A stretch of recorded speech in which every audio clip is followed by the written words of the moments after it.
यहाँबाट यस्तो भएर यता फिजेर यस्तो भएको छ क्या, यस्तो बगाएछ क्या, कता हो म त देख्दिनँ होइन। लास्टै खतम भएन त साथीहरू, के हो यस्तो यार। नमस्कार सम्पूर्ण साथीहरूलाई, यति बेलाको समयमा चाहिँ म टुनी टाढाबाट भ्लग बनाइरहेको छु। साथीहरू के कस्तो लाग्छ सल्लाह सुझाव जाने प्रतिक्रिया दिनु नबिर्सनु होला। यता देख्न सक्नुहुन्छ यस्तो बब्बा खतरा देखिन्छ साथीहरू। यहाँबाट चाहिँ माथि मनोकामना जाने केबल कार हो साथीहरू। माथि देख्न सक्नुहुन्छ पहाडीपट्टिको भने यहाँ चाहिँ मौलिक घर जस्तो पनि देखिन्छ, तर मन्दिर होला साथीहरू होइन। अनि यो चाहिँ टक्कसँग माथि मेन रोड जाने रोड हो साथीहरू।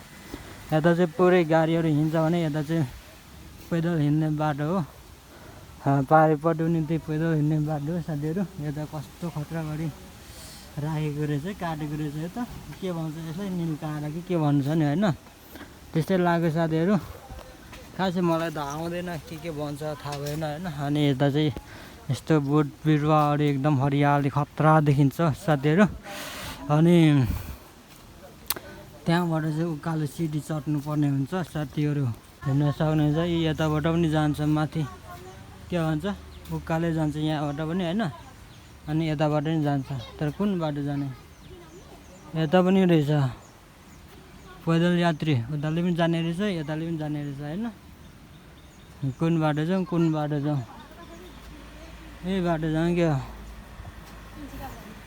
यो रोडै रोड जानुपर्ने रहेछ, रोडको बाटो रहेछ। यता चाहिँ अघि माथिबाट झरेको हो, अहिले चाहिँ यो बाटो जानु पर्यो हो, यो बाटो जानु पर्यो अहिले चाहिँ होइन। एकदम हेर्नुहोस् त कस्तो दामी यता त फुलहरू बब्बाल रहेछ त हौ गाइजहरू, बब्बाल फुलहरू रहेछ त आमामा।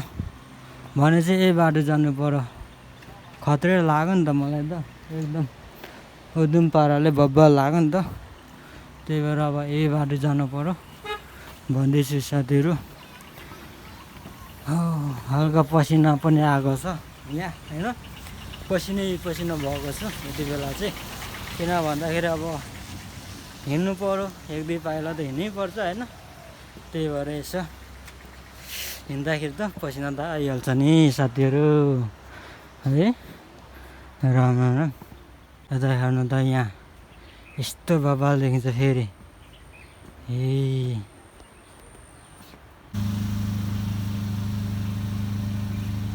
रमाइलो हो रमाइलो, ता खतरा देखिन्छ त साथी हो, के हो ल। हेर्नु त यहाँ साथीहरू कस्तो दामी छ भने, यस्तो भित्र यहाँ मात्रै बसेर जानुपर्छ कि एकछिन, दामी देखिन्छ साथीहरू। यस्तो बब्बाल छ कि यता हेर्नु सक्नुहुन्छ, यता बिचमा रुख छ, यहाँबाट यस्तो भएर यता फिजेर यस्तो भएको छ क्या, पुरै फिन्जिएको छ साथीहरू।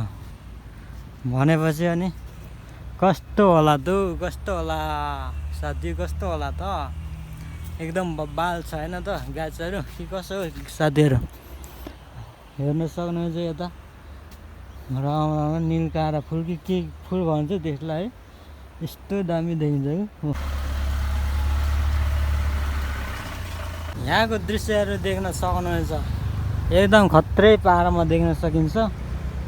यता बस्तीहरू हेर्न सक्नुहुन्छ एकदम, साथै नजिकै त्रिशुली खोला पनि, त्रिशुली नदी पनि बगिरहेको छ।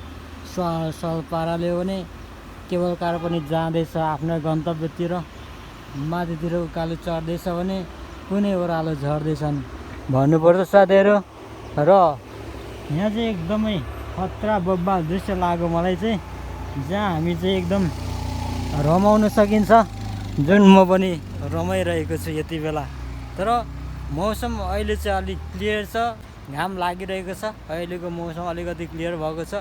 अघि चाहिँ हल्का धुम्म भएको थियो, जस अहिले चाहिँ एकदमै क्लियर भएको छ। तर गर्मी भनेको फेरि एकदमै खत्रै गर्मी छ भनेर चाहिँ भन्न सकिन्छ साथीहरू। र हेर्नु साथीहरू, एकदमै सुन्दरताले भरिएको यो ठाउँ एकदमै खतरा लाग्यो मलाई, एकदमै मन पर्यो साथीहरू। तपाईँहरूलाई के कस्तो लाग्छ, जस्तो लाग्छ कमेन्ट बक्समा लेखिदिनु होला। यदि भिडियो मन परेछ भने लाइक कमेन्ट अनि सब्सक्राइब पनि गरिदिनु होला भन्न चाहन्छु साथीहरू। र यति बेला चाहिँ मेरो मात्रै पसिनाहरू बगिरहेको छ यहाँ चाहिँ, एकदमै देख्न सक्नुहुन्छ साथीहरू। के गर्ने यस्तै छ होइन। र यहाँ पनि हार्डी यस्तो हेर्नु न साथीहरू खतरा बगिरहेको छ है पसिनाहरू चाहिँ एकदम बब्बाल पाराले पसिनाहरू आइरहेछ साथीहरू हेर्नुहोस् साथीहरू के गर्ने यस्तै छ होइन एकदम घुम्नु भनेको मलाई एकदम मनपर्छ साथीहरू यहाँ हेर्नु सक्नुहुन्छ भिडियो बनाउने स्ट्यान्डहरू यस्तो छ साथीहरू यस्तो छ है साथीहरू अनि यहाँ मेरो फोन चाहिँ ब्याट्री सकेर यहाँ अहिले भर्खरै चार्ज गरेँ होइन अलिकति 1-2% गरेर टक्कसँग अहिले चाहिँ फेरि एक क्लिक भिडियो हानिदिउँ न त भनेर खिचिरहेको अवस्था हो साथीहरू के कस्तो लाग्छ साथीहरू सल्लाह प्रतिक्रिया पनि दिन नबिर्सनु होला अरू त त्यस्तै साथीहरू होइन एकदम पसिना आएर पसिनाले यहाँको टिकाहरू पनि बगाउँदै यस्तो बनाएछ क्या साथीहरू यस्तो बगाएछ क्या कता हो म त देख्दिनँ होइन म के अरे यता अगाडिको क्यामेराबाट म गर्दिनँ भिडियो भ्लगहरू बनाउँदिनँ जस पछाडिको क्यामेराबाट चाहिँ म भ्लग बनाउँछु साथीहरू त्यही भएर म देख्दिनँ होइन तर यस्तो कता कता यस्तो झुन्डेको छ क्या साथीहरू यो पुरै टिकाको रङहरू चाहिँ झुन्डेर यता आएछ